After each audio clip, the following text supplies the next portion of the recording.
Praise the Lord, maing buntag sa tanan. Atong isgutan mangigala karong kabuntagon ang power of praise. Apan before niya na ato usang sabton unsa nang worship ug unsa po nang praise, no? Sa atong naandan, no, nga ang worship usa ka hinay nga kanta dayon regularly ipiyong nato tong mga mata, while ang praise pod paspas nga kanta nga sa atong naandan adunay kauban nga actions of motions, body swings, ang uban musayaw, ang uban magpalakpak. Apan manghigala ang worship, no, ang tinuod nga meaning sa worship is an expression of adoration and reverence, no. Usa ka person nga nagsubmit sa iyang kaugalingon completely before God, no, in humility and surrender. Mao na siya meaning sa worship. Exodus chapter 20 verse 3, no, ingon dito, thou shalt have no other gods before me. It means siya lamang ang simbahon. Adoration means a deep love, no, a deep respect. Okay, but pasabot nga ang worship is i-adore nato, kumbaga expression of our love to God. Okay, ingon sa John chapter 4, ingon dito sa verse 24, no, that the hour will come that God is looking for a true worshipper, no. So mo na siya ang worship, while ang praise is an expression of approval and admiration, no. Sa laing meaning is a response to what God has done in your life. Sa science pa na stimulus response, kumbaga stimulus reaction. Tungod kay naigihimo ang Ginoo sa imuha, naturally mo response ka sa gibuhat sa Ginoo sa imuhang life. Mo na gitawag na tog praise. Sa Old Testament time, to praise God is importante kayo. Kay wala sila'y pariha nato karon nga mogamit ta sa name of God or the name of Jesus, no. Wala pa sila'y gitawag nato weapon using the name of Jesus, but in the Old Testament time they use praise as a weapon. Okay, importante sa ilahana, okay, especially sa mga katawan sa Dios. Psalms chapter 22 verse 3, God dwells or God inhabits on the praises of His people. It means praise is the atmosphere of God. If there is an atmosphere of praise, there is God. Okay? So makita nato, no, nga ang praise in the Old Testament time, no, importante kaayo. Especially sa 1 Samuel chapter 16 verse 23, if you remember David, no, every time nga si King Saul atakihon sa evil spirit o baka distressing spirit, every time David sings, no, mubiya ang distressed spirit o ang evil spirit sa life ni Saul. But pasabot, no, nga importante kayo para sa ilaha ang pagdayig o pagsimba diha sa Ginoo. And sometimes praise is our overlooked or unused weapon in Christianity. But the problem is, we take it for granted. Abi nato nga ang pag-praise o pag-worship diha sa Ginoo is mura lang siya og kanang religious rituals. Abi nato nga usa lang na siya ka gitawag na tog tradition. Usay abi nato nga mukanta lang ta isip obligasyon sa usa ka Kristohanon. No. Ang praise is an invitation to God. Okay? There are two things, no, nga mahitabo if we praise God in the spiritual realm. Number one, it invites God, and number two, it confuses the devil. Okay? So lantawan nato ang 2 Chronicles chapter 20 verse 19 hangtod sa 22, how God operates when there is praise. Balik ko nako, when there is praise, there is an invitation. praise, there is God. And if there is God, it confuses the devil. Okay? So, ingon diri sa 2 Chronicles chapter 20 verse 19, okay, hangtod sa 22, makita na to ang story diri sa kinabuhi ni Jehoshaphat, no? Si Jehoshaphat usa kay gayon, no? Giatake siya sa tulo ka kaaway nga mga taga-Edoms, no? Og ang Moabites, ang Amorites ug ang Meunites.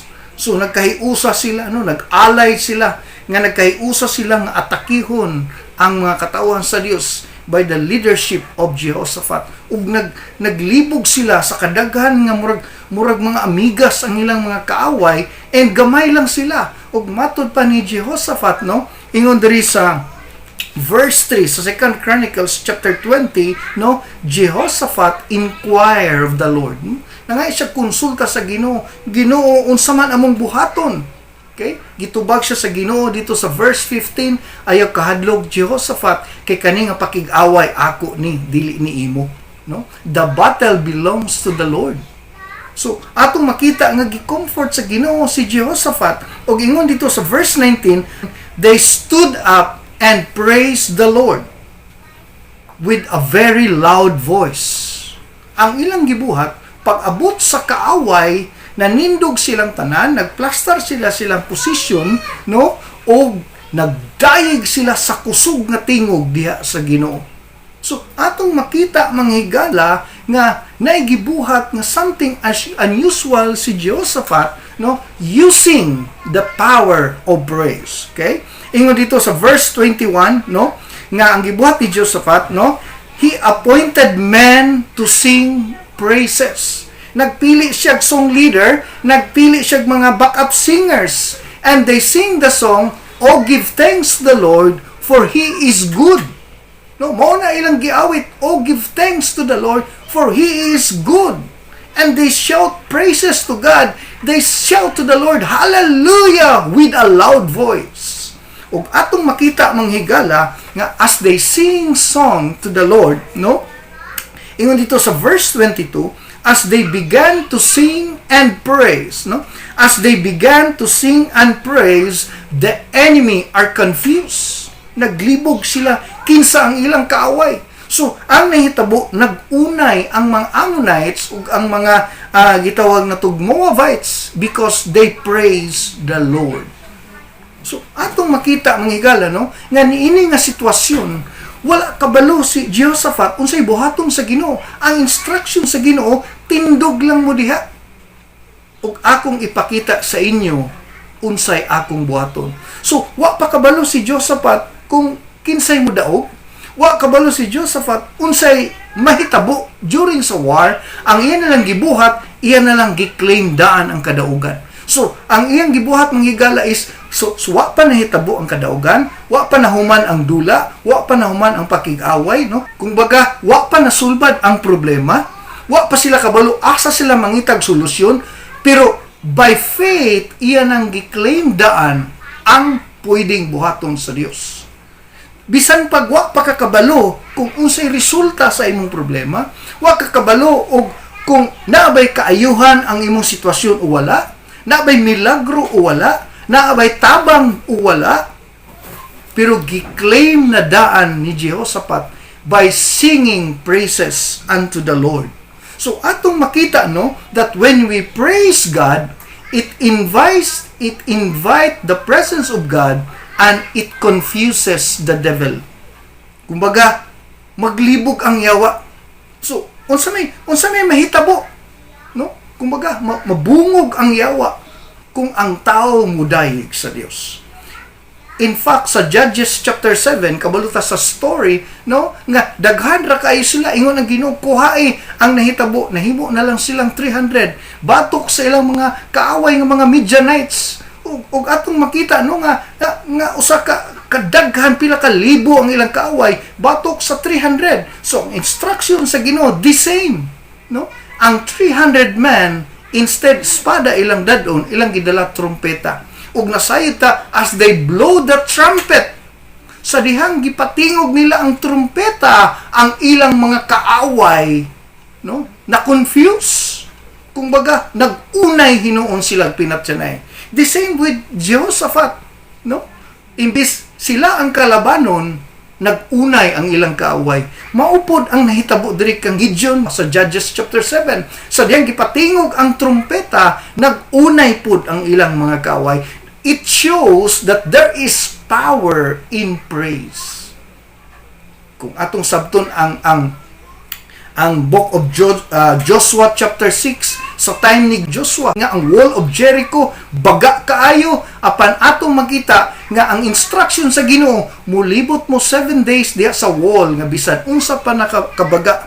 But as they began to praise the Lord, ila lang gihapon gidayeg ang Ginoo, nahugno ang Jericho. If you remember Paul and Silas, no, gigapo sila sa prisuan, apan silang nagdayeg sila sa Ginoo, nangabungkag ang talikala sa ilang mga lawas. So manghigala atong makita, no, nga ang pagdayeg can be used as a weapon sa tuang spiritual o Christian journey.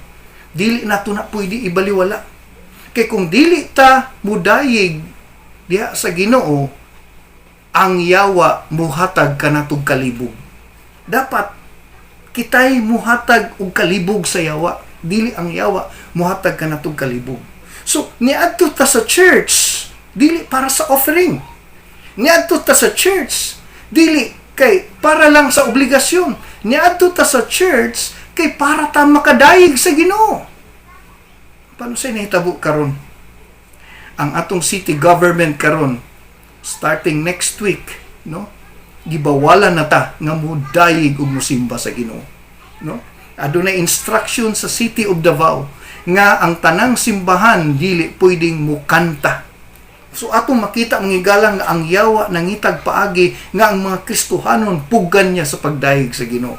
Sultian ta ka manghigala, ang tinuod nga Kristohanon dili makapugong magpasalamat sa gihimo sa Ginoo sa iyang life. Dili pwede nga ang tinuod, we have to follow sa gitawag na tug ruling, we have to follow sa health protocol nga gibawalan ang pagkanta tungod kay pwede kining makatakod. As pan isip Kristohanon, wa nagpasabot nga kung di na ta makakanta diha, maundang atong pagdayeg sa Ginoo. Buot pasabot, bisan sa atong balay, bisan mag-drive ta, bisan asa ta nga lugar, ang Kristohanon, it should be na anay passion sa iyang heart nga siya kanunay magpasalamat ug mudayeg sa Ginoo. Because when we praise God, it invites God and it confuses the devil. So manghigala, dili na to imaliit ang atong mga pagdayeg sa Ginoo. But pasabot, bisan sa imong ringtones, dapat pagdayeg sa Ginoo. No? Bisan sa atong panimalay, ang atmosphere, ang mga sounds, ang atong mga tugtog, dapat pagdayeg sa Ginoo. Dili itong mga worldly nga mga sounds. Tungod kay ang pagdayeg sa Ginoo sa spiritual realm adunay dako nga mahimo.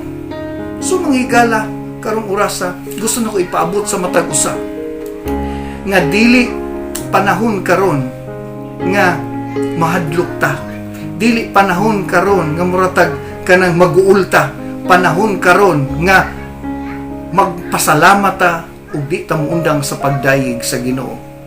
Suwa nagpasabot nga gibawalan na ta sa pagdayeg sa Ginoo, sa sunod semana muundang na ta sa pagdayeg.